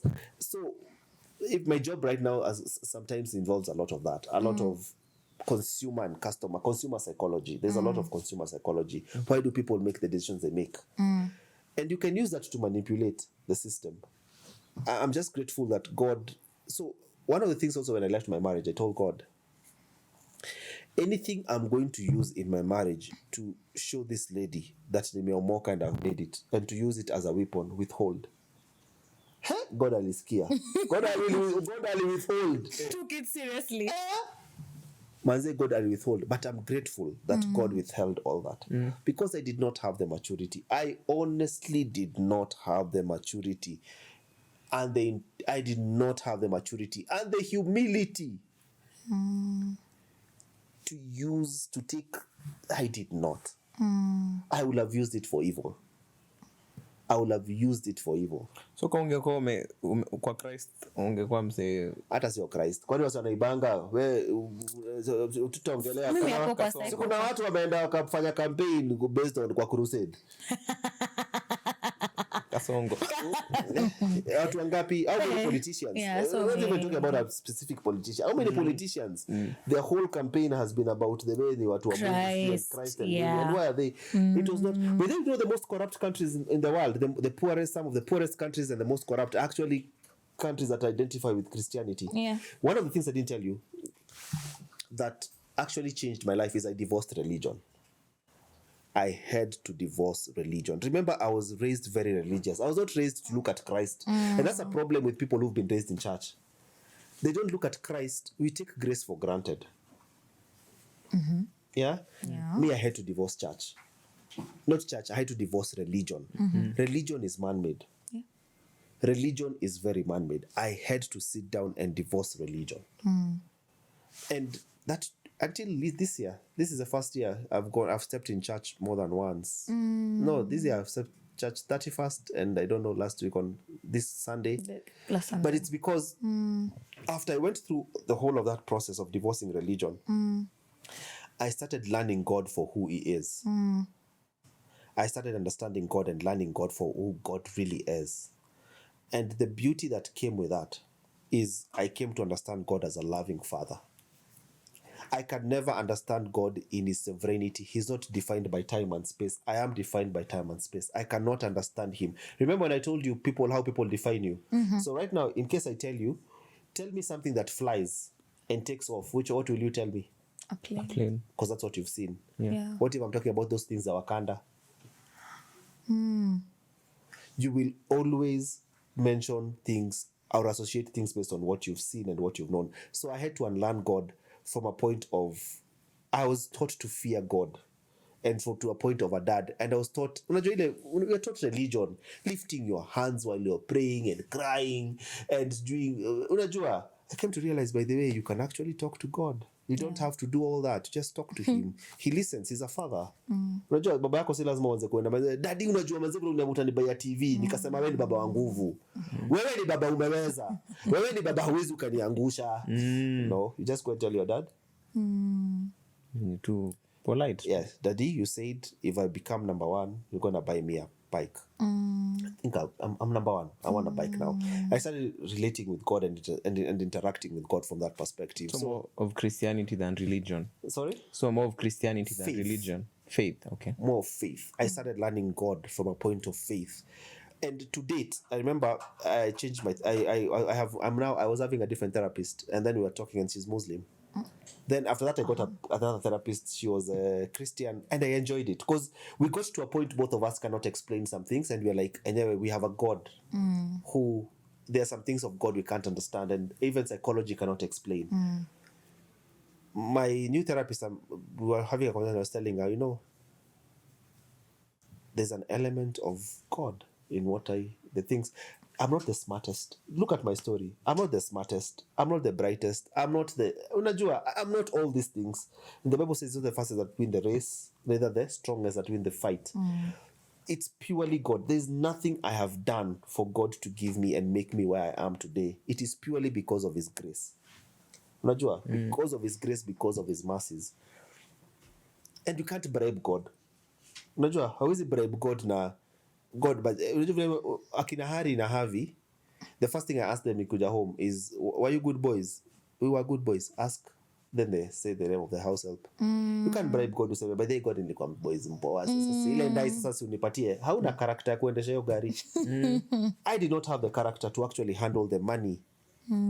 Yeah, to handle the money, to handle conversation, tough conversations, I did not have all that character. That character came. And I can actually, that's what I'm telling you, for me, my cycle, ilifunga, your cycle, early last year, that's when that circle now closed. And now I'm able to see things from totally different perspectives.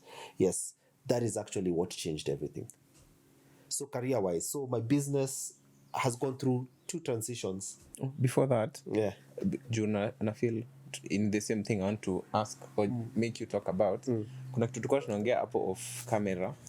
You're talking about how people see things venye imewekwa. Like, kama how you mentioned how Trevor Noah will say something about women, and hiyo ndo itakuwa kwa TikTok, and everybody will, hiyo ndo wata consume badala ya the whole conversation. Like, hata hapa sahi, maybe we will get an excerpt, then put it there. Na mse hata maybe hata anguka na hiyo kabisa instead of listening to the whole. Maybe you'll say an opinion now. I don't know. So I really want you to talk about that, just the way you talked about it off camera. I told you, I'll go back to telling you something. Kawest is a spirit. And I tell all of you guys, yani, if you can, get out of that. Yani, work hard to get out of that. It's a spirit. And it's a spirit because this is what I mean. And Kawest is just a representation of, because that's where I grew up.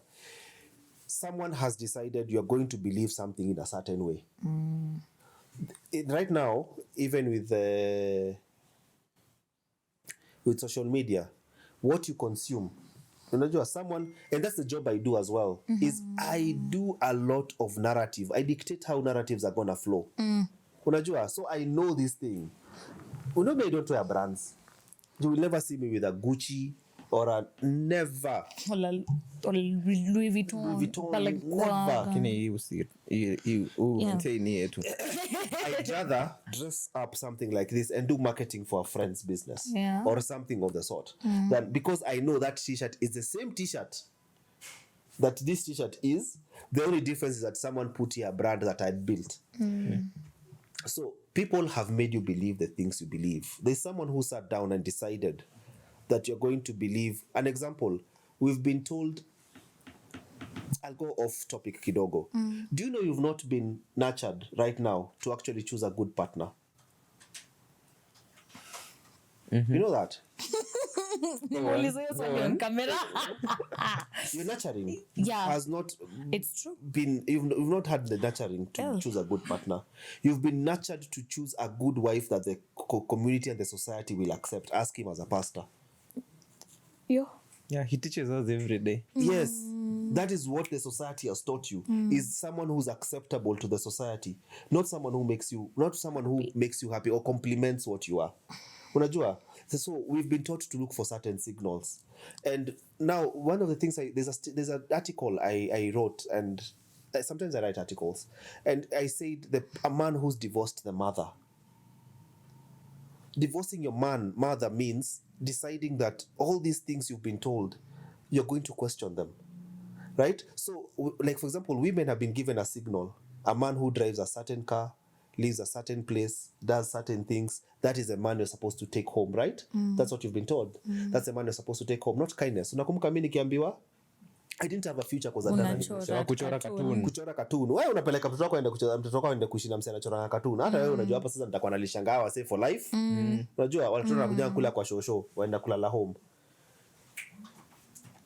Now, thinking about it now, that's some of the things I had to learn. You've not been to look for a partner who compliments you. Because you've not been taught to look for kindness. Kindness. You have not been. When you're choosing a spouse to settle with, that is the most important decision you'll ever make in your life. Choose a kind person. Choose a kind person. Look at how this person treats their family. If they treat their family at a 10, they will treat yours at a 7. Right? If they treat theirs at a 2, wewe jua sasa hapo ndiko na negative. Sasa wewe sasa unapeana. Right? I'm thinking about a scale of 1 to 10. Yeah. If they treat their family at a 10, they will treat you at an 8. Unajua, you're still way above average. But no one tells you that. So that is the things of the narratives that we've been told. When someone has decided how the church, for an example, when I told you I divorced religion, when you talk about matters sex in church, where right now everything will stop. Msherati. But God says, even if your sin is as white even if you are as red as crimson, I'll make it as white as snow. God ananga alamia light red. Ati kakadhambi si kakubwa. Ati imewaka nini hapo? Cheki ati imewaka nini hapo? Ati pink. Hiyo sio baya sana. Acha tungoje ikuwe dark red. Hapo tutarespond. Hiyo tutaandika ikuwe dhambi. No. Sin is sin. Right? You are made righteous through Christ. Unajua? But what have we been taught? Kuna dhambi kubwa na kuna dhambi dogo. Religion does that. It emphasizes some certain sins, and so that there is hierarchy. In Christ we are all the same. We are all equal in Christ. But what does religion want to do? Hierarchies. And that's why kuna bishop, unajua there's going to be a bishop, there's going to be a more important pastor, there's nani. Why? So that someone feels more important than the other. But in Christ we are all equal, we are all the same. And that's why yesterday when Pasi was preaching, ule mother alikuja kaleta ile the coin. You remember? Jesus akasema this lady has given a much bigger offering than. Yeah. Right? It's because of the heart. Unajua? We have not been conditioned. The what you believe is conditioning. So when I said I divorced religion, for me that was the foundation of which I was raised in. My foundation was highly religious. Unajua, because I was raised in church from a very early age. I had to divorce that. I had to divorce my mom.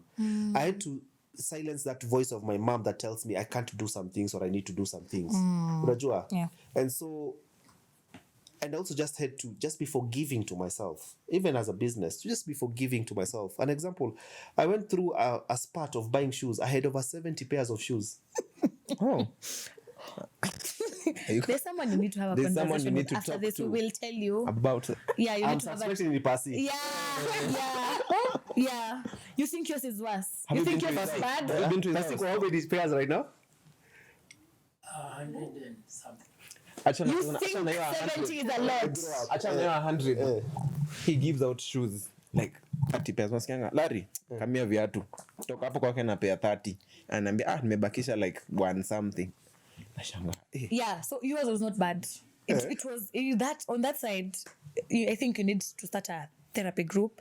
Yeah. Hi, I'm an addict. I buy a lot of shoes. For me, it was because Hi, my dad Leslie. never used to buy for me shoes when I was growing up.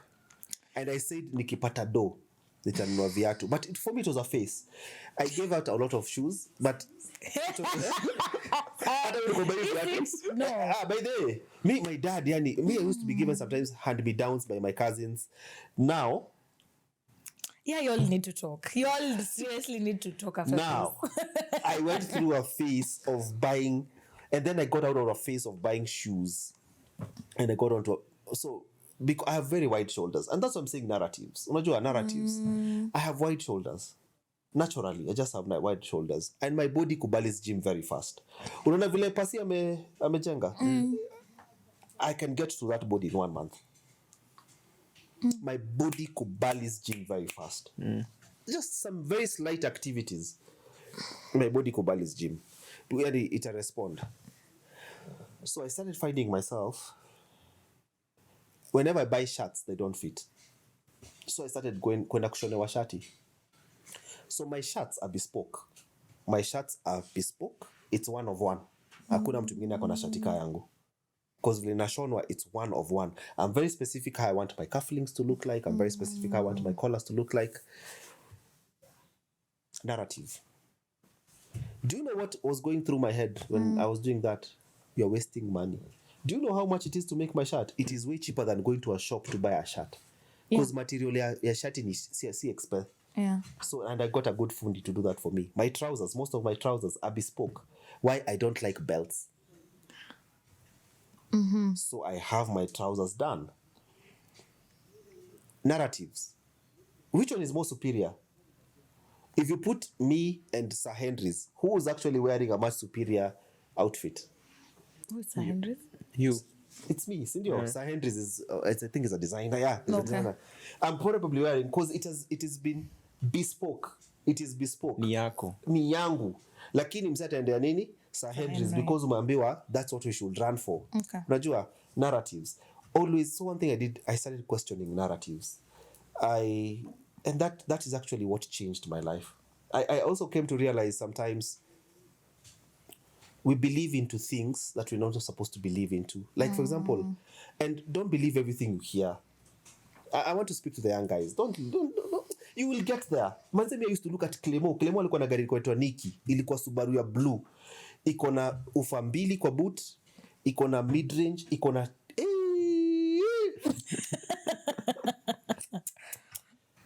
Alafu ilikuwa na muffler. KBL. Nikki. Hiyo gari ilikuwa imeweza. And I used to look at Clemo. Clemo alikuwa na size, alikuwa na simu inaitwa Storm. Blackberry Storm. Na alikuwa na E65 sijui. Hiyo simu ya Clemo alikuwa anafanyanga hivi. Inatokea ka screen kana kama hivi. Anaanza kutype emails. Akifanya hivi kuna ka screen hapa. Na ni kubwa. Screen ya Clemo ilikuwa kubwa kuliko simu yangu. Sorry. Screen ya simu ilikuwa kubwa kuliko simu yangu. Wait. Eventually I got those things. Stop. As young guys, don't be in a hurry. Enjoy the season you are in. There's a day nimeenda Pizza Inn. Nimeingia hivi nikaona kaboy kamekam na dem. I was very sure that was their first date. I think it was CJ's or something. I'm very sure that was their first date. And you could clearly see as they're eating, there's the boy is feeling like ashamed or something. I felt like telling them, can you enjoy? You will never have this day again. You see, for me, kwenda CJ's, sichangi. Si save. Kwenda CJ's. Mi ninataka kwenda kukula kwanza kibandaski. Nilikuwa nikikuja Kenya, mukujanga tu kwenda kula kibandaski. Why? I miss the food. Kwa njoro. Kwa njoro. Hizo chakula na miss yani. And that's what I want. Right? Time will come when you will have that. There's a time, mpaka leo, Greenview. Mwenaga Greenview kula chips na sausage. Chips na fish fingers. Oh, wow. That cabez in Tao. In Tao. Wow. To date, I will go there to eat chips and fish fingers because it was to date, Java is the highest place I can ever go. Because when I was growing up, those days, manze Java jo singeza kwa for Java. Unajua kwa sauti solo kimba Java hata sisi kwa tunaimba.